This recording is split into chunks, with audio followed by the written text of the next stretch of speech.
Jenn, welcome to my little talk show. I always dreamed of doing this, and so I just decided, you It's the know what? best. I'm gonna just do it. Um, Jenn McCarron, for those who do not know you, silly people living under a rock. Who are you, and what do you do? I'm Jenn McCarron. I am co-founder and CEO of Contracts.ai. I started this legal tech AI startup after 10 plus years doing in-house legal operations and technology, 5 plus years serving on the global preeminent membership trade group association for legal ops professionals. That's CLOC, that's the Corporate Legal Ops Consortium. I love this field we've been in, Lucy. You've been such an innovator in it as well. I've always tracked you and admired you. And here I am in another chapter trying to solve the problem that you Yeah, too have dedicated to yeah. contracts, data, workflows, et cetera, at a startup. All right, amazing, amazing. So much there. And by the way, this is not a sponsored program. It feels like one, but No, it's not. My job is to ask whatever's top of my mind, which is usually top of mind for some of the folks that I interact with on the daily. People are overwhelmed, lost, confused, annoyed, frustrated, scared of legal tech generally. But we're going to talk a little bit about contracting tech, contracts. I love that after your broad experience in house, legal ops, seeing all the opportunities, seeing all the things, you decided to tackle the thing the that thing. I've been watching for almost a decades, untackleable for a long time. Yes. You went there. You went in it. You went deep in there. So I want to know what the heck made you choose contracting as the problem to solve first before we get into how you're solving it. So my whole legal ops career was mostly contract lifecycle management, tech solutions, programs, the operations programs of, the outsourcing of, the playbooks, the draft, like all of it. I did a little bit of litigation and IP management and all that, but I secretly tried to avoid litigation the whole time because I could. And contracts were always where I fell into. So I have 4 CLM implementations later of experience at such scale, right? All different startup to mega scale companies. So I know the problem space really well. I know the pain points so well because I live them. And this was born from that void of pain point problem. Day one, the CLM goes live and legal's like, I don't care. Back to Word I go. Or they do 2 searches and they're like, weird. It didn't come back with anything. And we just spent $1 billion on this. And then day 2, finance would come to my office and be like, so could we get the deal financials? And I'd be like, still no, still manual, still a program and a process. And you got to teach. And so I thought, what's the thing I can do with this 10 to 15 years experience culminated that would be the least friction making work for me? It's you do what you're expert in, you have the most domain experience in, and you've seen the most problems in. All right, so that's how you picked it, which I can appreciate and understand. Totally. you live where you're comfortable. You live where you know what you're doing, and you want to tackle it. I love how very simple and clearly you stated the realities because you lived it, and I see it every day. Day one of go live, I always call it like day 2. I'm like, day 1, ticker tape parade. Woo! CLM launch! Oh my God, this is amazing! This is great! Like everybody's super excited. Gold stars for everybody, bonuses, all the wonderful things. Day 2, all the crap hits the fan, and the person, of course, who's in the middle is that poor, lucky, short straw drawing, right? Had Legal Ops Pro or the Legal Ops Pro. It's the Legal Ops Pro. We're really in the middle.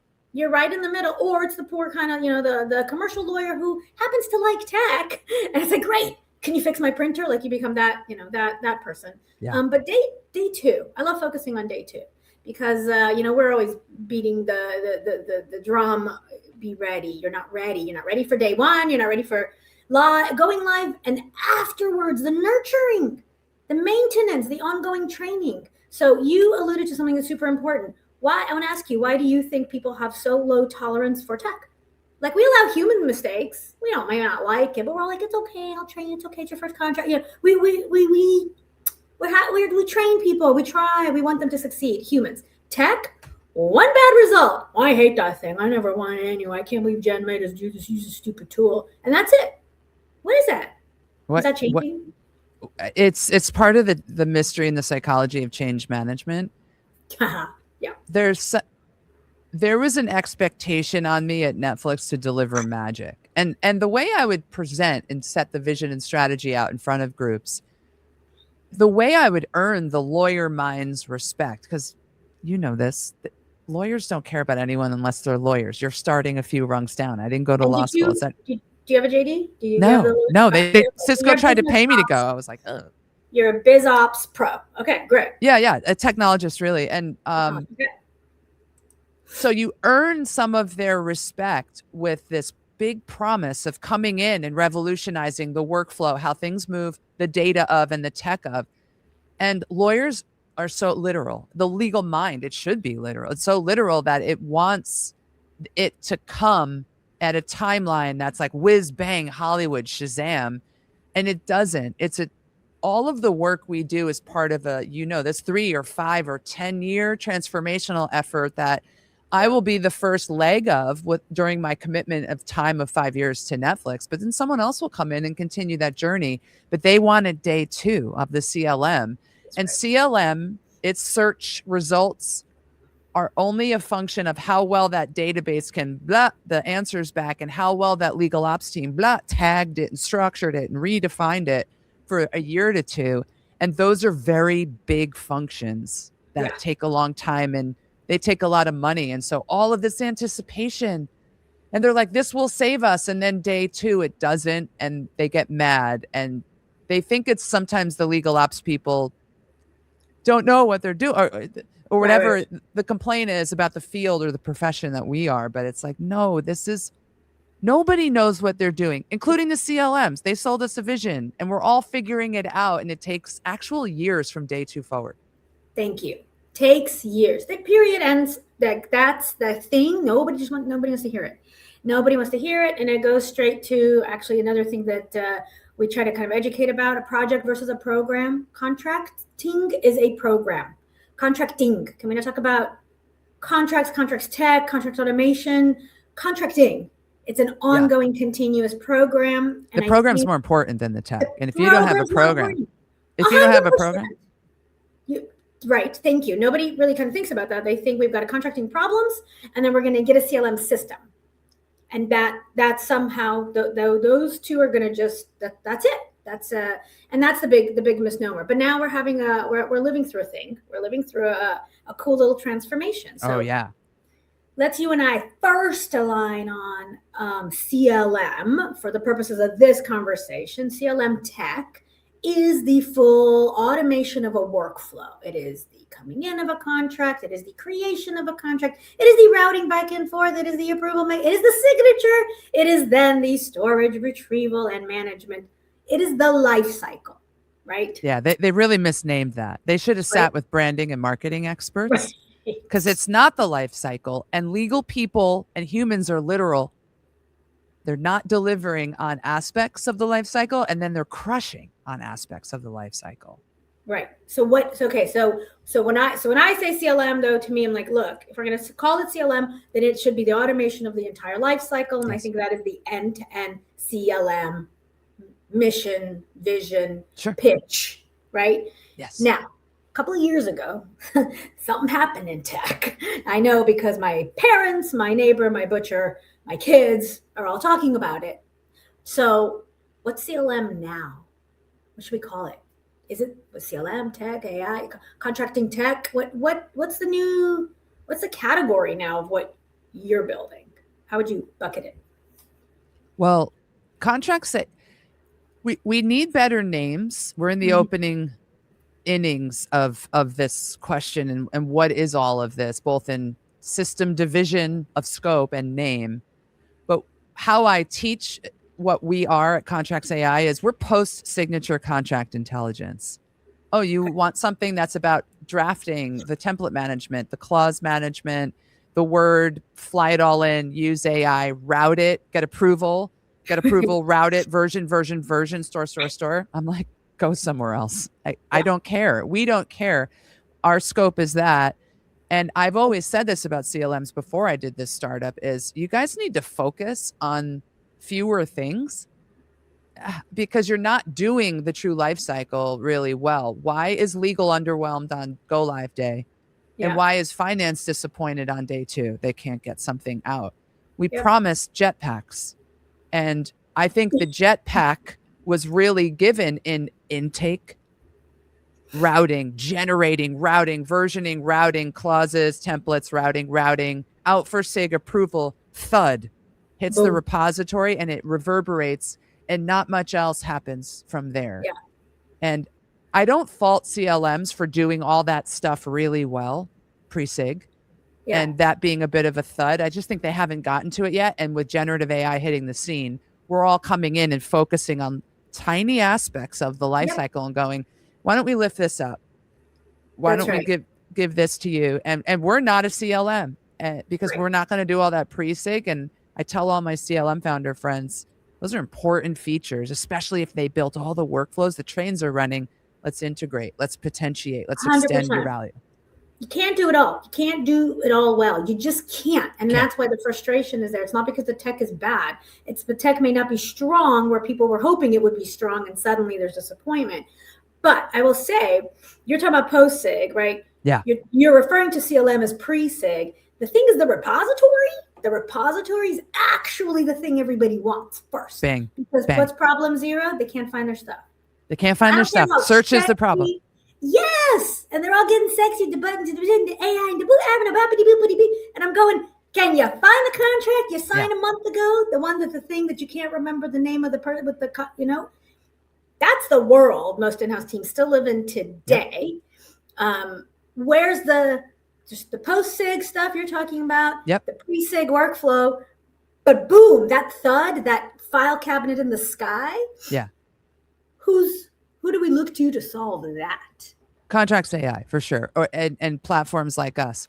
Post-SIG. The document can hit the repository of your CLM, and that's a fair place for it to live and be governed from a doc governance perspective in an enterprise. All those systems are ready. They're built for that.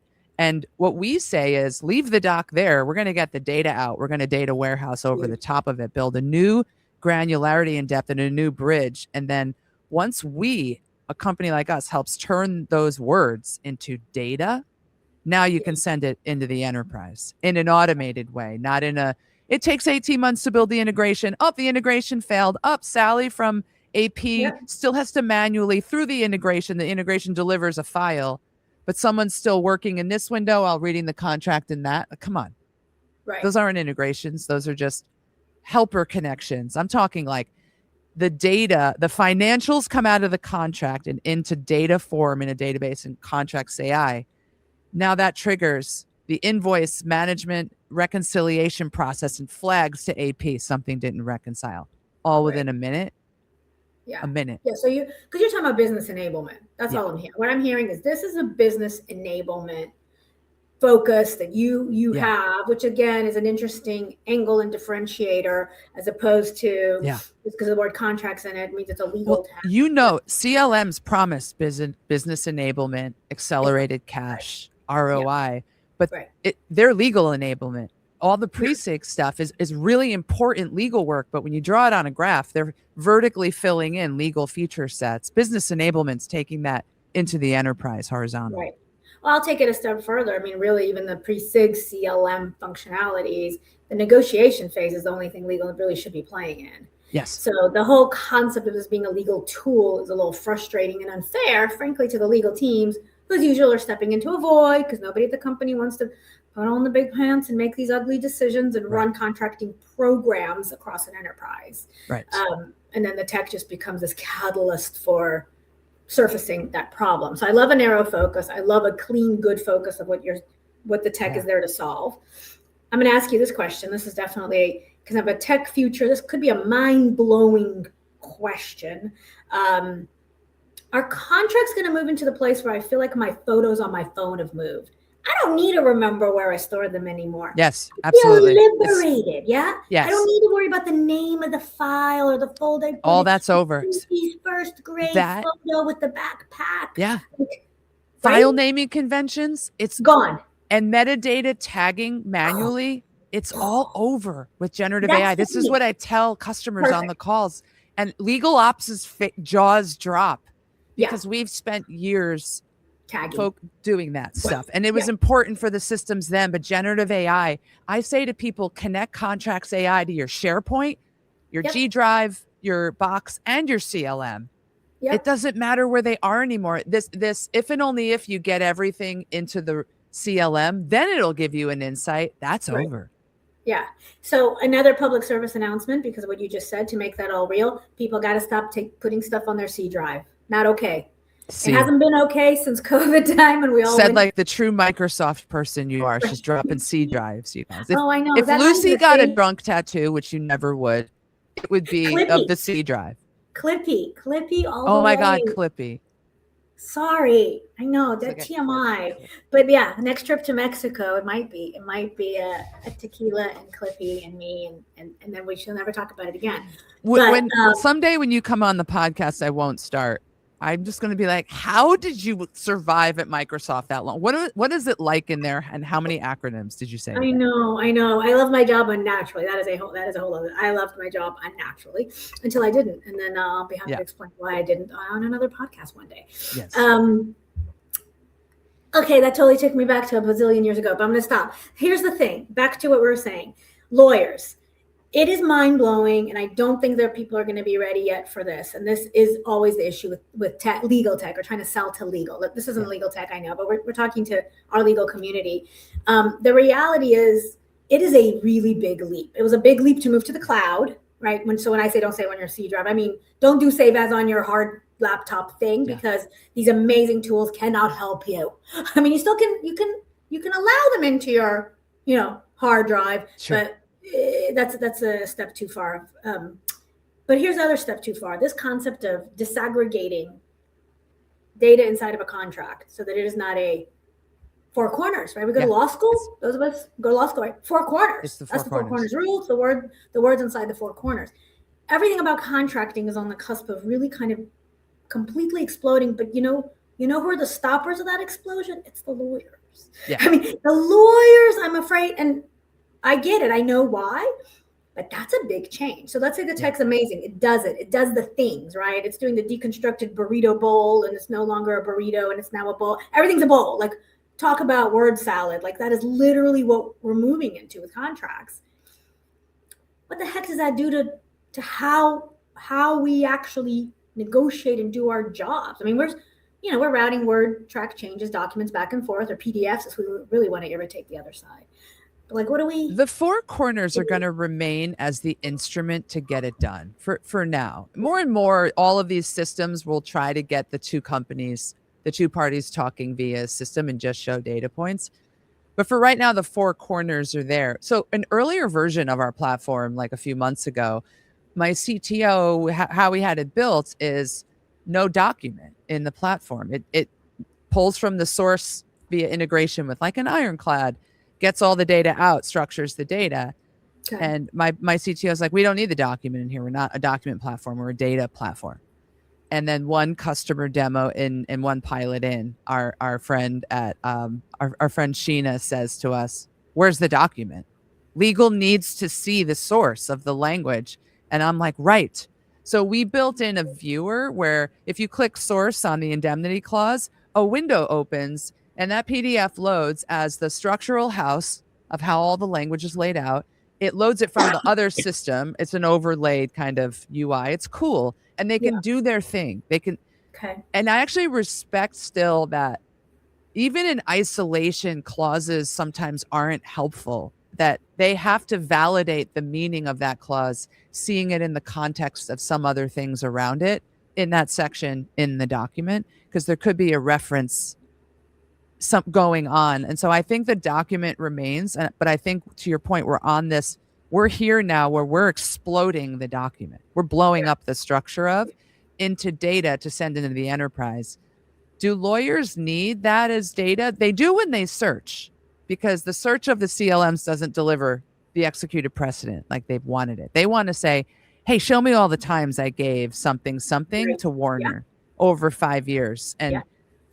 CLMs don't do that. They wind up back in their doc management searching to try to find what they did in version 5 and version 8, et cetera. And they've done a better job, weirdly, at surfacing precedent than CLM. But now players like us in a data world are giving that in a conversational search. Yeah.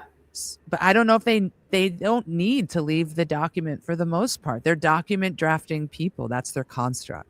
Yeah, that is a I think it's a reality. It's going to stick around for a while. What's nice about it is that the two can live together. So we're not here to yet further scare lawyers. Exactly. Whatever. They will live together. We will continue to live inside of our four corners as we should, but that doesn't mean that finance and audit and tax needs to read a 350-page. No. They just license they need agreement. this. They need the financials. They need the SLA. And so I explain our platform, especially when I pitch it to VCs.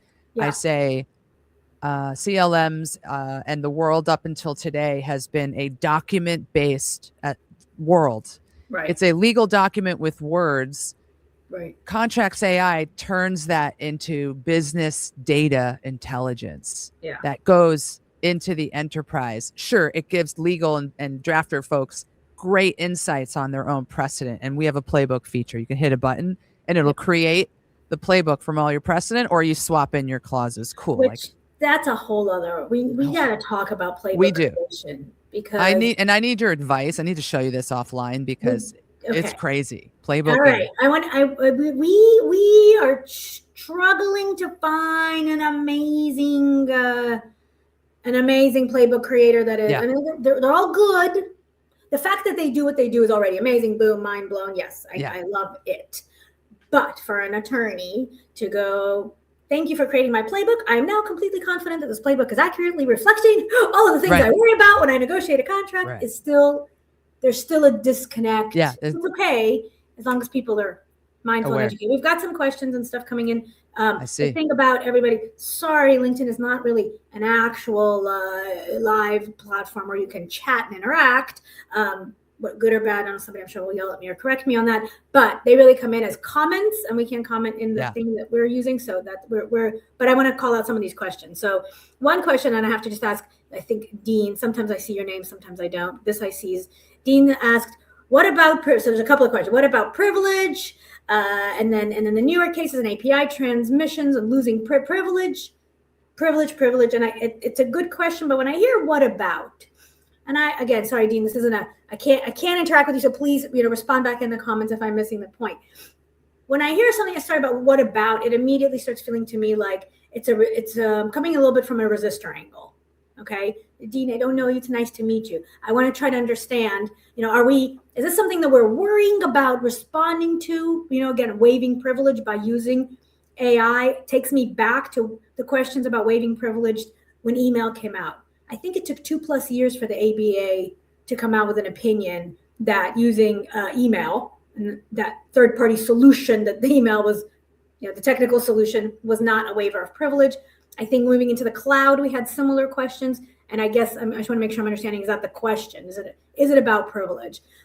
That's not something for us to answer right now. There's a lot of questions. I guess my point is I'm going to take that as an example, Jen, of the what about? Yeah, but how do we get people comfortable? Trust is the biggest gap I have to close in my sales cycle. Okay. And privilege, like we're talking about privileged data. I mean, it's executed precedent of the contract. We're already putting executed contracts and pre-draft and red lines, which is all privileged, into a CLM, into a cloud source. And there's risk there inherently, whether it's a public, private, or on-prem cloud infrastructure.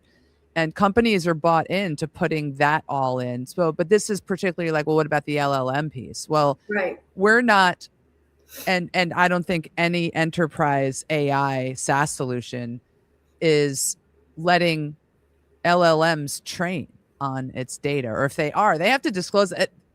The thing I have to disclose the most in my sales demos are, we don't train on data. We use the power of LLM to read, understand, abstract, and extract, and compare output and harmonize and harmonize and validate and validate. That OpenAI didn't get anything from that because it's enterprise deals we have with them. And we aren't training our agent on your data in a way that makes us more money. Key difference. We train our platform to remember your intention a little more. Someone else's question is, do you come in often and ask the same thing, customers, or are they new things every time? They're mostly right now new things every time, but this is all very new. I don't have years of usage data. Right. We want to learn the intention of Trisha Sexton when she comes in to do a search and start surfacing all of her searches to her, but that's not training on your data. Right. So I don't know how we infract on privilege or lose privilege. And isn't privilege like so much of that email and advice and counsel and strategy? It's advice. I would argue that it's the pre-sig. It's pre-sig stuff. The advice. Thank you. That's so it doesn't apply here. Yeah, I don't think it does. But I think in commercial contracting, honestly, the whole concept of attorney-client privilege in commercial contracting is a little bit overblown. I think the whole even I can't talk to you on the other side if you don't have a lawyer there when it's corporates to corporates dealing. Again, but I'm the first one to poke all those regulatory bears and really take here's I think what's under Dean's question, right? Isn't there like a litigation element to this? Like like if a big case or something goes down. Discoverability. Do my API calls and hands off inside Contracts.ai become part of the discovery? Yeah. And we don't know yet, but I think so. I think for now, I think so they will. I think the system would be put into scope, and we might have to provide logs and audit logs of what went down, what came back. But our system isn't giving it. Well, is it giving advice? Well, the playbook, a lot of it borders on it. I mean, to me, but I love it. I think again, we're going to poke the regulatory bear. It's advice. We can practice law. Like we've lived in this world for like 200 years, and it just has to. So that's a big now. Dean has like opened my brain with this question because our system comes back and will give pricing analysis based on all the licenses you ever bought for a SaaS solution for procurement people. Yeah. Is that legal advice or is it just pricing analysis? What is legal privilege? Everything in the contract? That's legal advice. I mean, I would say legal advice should be some application of legal principles, and then your job as a lawyer giving advice, or your job as a business person who you're trying to now give legal advice, and then you're in violation of unauthorized practice, which again, really corporate in-house legal departments and the practice of law. I used to be the first one to say this, and my peers would be like, well, Lucy, they climb back in the ivory tower. Lucy, how dare you say that? I'm like, 90% of what we do is business operational. Yeah. If you've done 10 contracts, 10 MSAs, please don't tell me the 11th is brand new. Please, let's not pretend, right? I mean, I think that's part of the reality check in kind of commercial legal practice. And I know, I'm not always making new friends on these topics. Okay, we have 2 minutes, Jen. Although there's so much, and we'll have to do a second part two for sure, a second installment. But right now, the Claude, of course, for legal, boom, just came out. Everybody's in a tizzy. What all? Why the tizzy? It's obvious this is going to happen. It's obvious. People get scared that the juggernauts of the Anthropics and OpenAIs are just going to wipe SaaS functionality and replace us all. Right. Because and I got pressed by Bloomberg Law's reporter. Evan's like, well, what makes you think they're not going to go into legal SaaS? I'm like, they're not. They're a broad, horizontal, global consumer tech company. Right.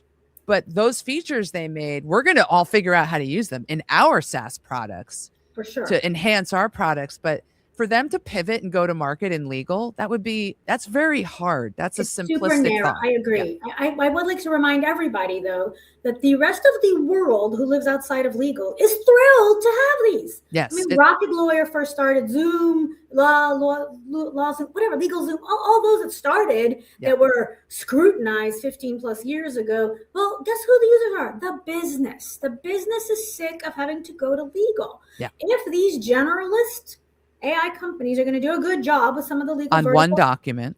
Yeah, it'll be good enough, but and that's okay. I think we have to realize it's going to be good enough, and it's cool. It's cool what they're doing. I think it's cool. I'm bullish on them doing it, and You go to them when you're a small legal department or lawyer, small firm, and you have Good the one enough. doc and you need to crank it through quickly. You go to us when you need insights from 150,000 documents in 1 minute. Yeah, there you go. We're at time. That was a pretty solid end. Well done, Jen. I Thank knew I you. was dealing with a pro. Thank you so much for joining me. So much fun. We're going to do this again for sure. There's way too much to talk about. Everybody else, chime in. Let's keep the commentary going. Love it. Have a great rest of your Friday. Bye, everyone. Thank you.